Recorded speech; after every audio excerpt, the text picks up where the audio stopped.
पुण्याचे नूतन पोलीस आयुक्त अमितेश कुमार यांनी चार्ज घेतल्यानंतर अवैध धंदे बंद केले. शहरातील रेकॉर्डवरील गुंडांची हजेरी घेऊन सज्जन दिला. पुणेकरांच्या दृष्टीने वाहतूक कोंडी होणार नाही याबाबतचे निर्देश वाहतूक विभागाला दिले.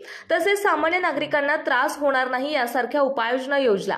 बुलेटच्या सायलेन्सरमध्ये फेरफार करून काही रोड रोमिओ, कॉलेज परिसर आणि सामान्य नागरिकांना त्रास होईल अशा पद्धतीने बुलेटमधून वेगवेगळे आवाज करीत रस्त्यावरून बेदरकारपणे बुलेट चालवतात आणि या समस्येवर उपाय म्हणून पोलिसांनी नागरिकांना आवाहन केले आहे की अशा पद्धतीने आवाज करीत कुणी बुलेट फिरवत असेल तर बुलेटचा फोटो काढून आणि त्याबद्दलची माहिती किंवा बुलेटचा नंबर 9822742333 या क्रमांकावर पाठवा.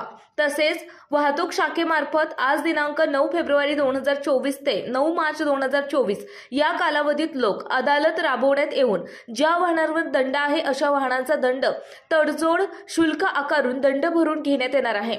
या संधीचा लोणीकंद परिसरातील नागरिकांनी फायदा घ्यावा असे आवाहन लोणीकंद वाहतूक विभागाचे सहाय्यक पोलीस निरीक्षक गजानन जाधव यांनी केले आहे. लोणीकंद वाहतूक विभागाने सहाय्यक पोलीस निरीक्षक गजानन जाधव यांच्या मार्गदर्शनाखाली पोलीस उपनिरीक्षक नळकांडे, पोलीस हवालदार पवार, पोलीस नाईक राऊत, पोलीस अंमलदार गालफाडे, गावडे, गायकवाड, रवी चव्हाण यांच्यामार्फत 25 बुलेट सायलेन्सरवर कारवाई करण्यात आली असून 25,000 रुपये दंड वसूल करण्यात आला आहे.